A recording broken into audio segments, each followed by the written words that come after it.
Welcome back. It's Pet Appreciation Week, and we've got a local artist live with us in studio this morning. This is Clint William, who gives pet owners an artistic way to appreciate our furry friends. Thanks so much for being here with us live this morning, Clint. Thank you so much. And showing us your skills live in action. Before we get to all of the action, we have chatted with Clint before for his Fans of Fiction work, highlighting local authors. But as you can see, he's got another skill. You told us earlier you've been doing artwork, painting since childhood. Yeah, over 25 years now. Yeah, how did you get into it? I know you had a really cool mom that really sort of supported your artistic ways, She was so supportive. She let me paint on the back of the door all the time. And I was so appreciative of her doing that. Like, my mom was really special. Yeah. Always, hi, Mom. Always supporting me in my creativity. I had purple hair when I was 12. Wow. So she let's let go you for be it. you. Yes. I love moms like that. Yep, she was so cool. Pets is one thing that you like to paint. Why is that?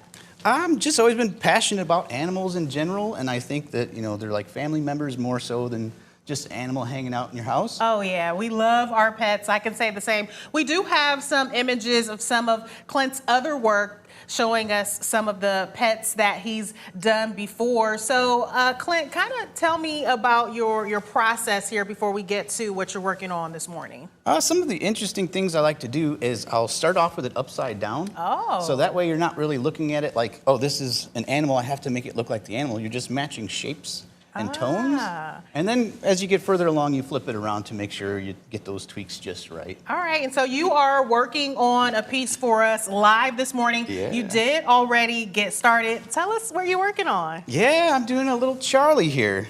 The Lhasa Apsos, right? Yes, this is my Lhasa Apso. This is my first time seeing this. I'm getting emotional because, Clint, this is incredible. You like this it? Is absolutely beautiful. It really captures my Charlie, who has one blue eye and one brown eye, and this is absolutely beautiful. You love oh my it? goodness, I absolutely love it. Wow, tell me kind of how you put this together. Do you usually work with the photo of the pet first? Yeah, I like to get a few different photos so I can catch like different angles, because sometimes a shadow hits and it might tell you something different. Absolutely. So I like to get a couple different pictures and go from the pictures. And you mentioned earlier, this can be hours of work. How long does something like this take? This was about 16 hours so far. Oh my So I've been working on this one for a little while. Been happy to do it, and it's so cool because like I grew up watching Bob Ross. He was the guy. Yes. Wow. This is like the pet version of Bob Ross. So people who are maybe wanting to practice this kind of skill, I know you said you use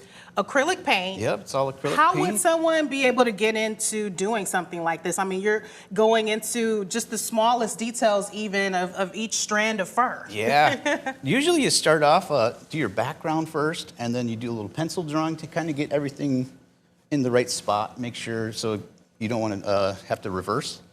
Oh, okay. That's a painful process if you have to reverse. I've had to do that a few times. And by reverse, do you mean like taking off some of the paint or like painting over it? Hit it all over again and kind of restart. Oh, wow. The restarts are terrible. Well, what is that even like? You got white paint that you like just paint over all it? The background color goes back over everything. Wow. And you're starting back with the pencil again and making sure you get it all in the right spot. Did you have to start over with Charlie? Nope. Okay. We're cooking on Charlie. No, this looks fantastic. And I mean, just really incredible detail, even with his nose. Yeah. I mean, it looks like I'm looking at Charlie. You can see the little shinies, right? Yes. Yeah, I used to have a Lhasa when I was a kid, too. Wow. Her name was Ginger.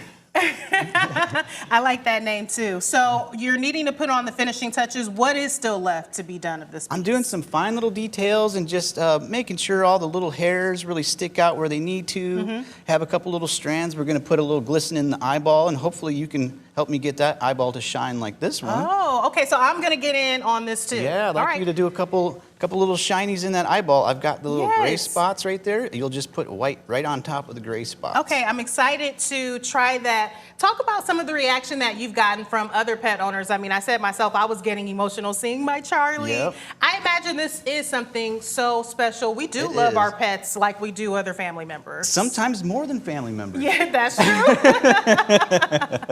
Yeah, so talk about, why people ask you to do this and how they feel when you finish. A lot of times it's a memorial. They want to have something forever to remember them by Yeah. and hang it on the wall and see it every day still.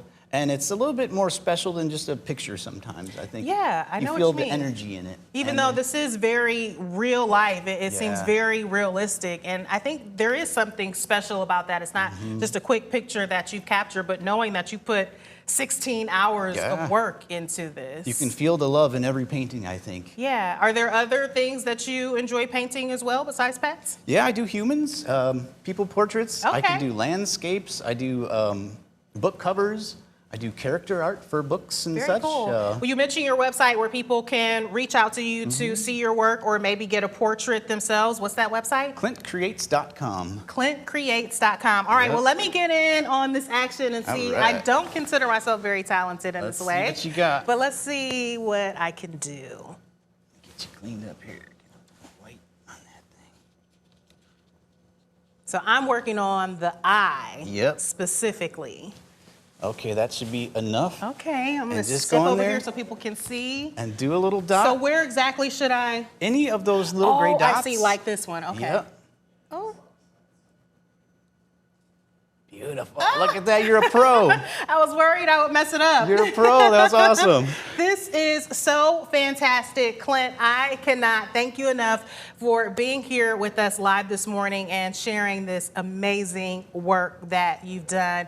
And also just helping our pet lovers be able to remember our pets in this fantastic way. Thanks for being here. You're so welcome. Thank you. We're back right after this.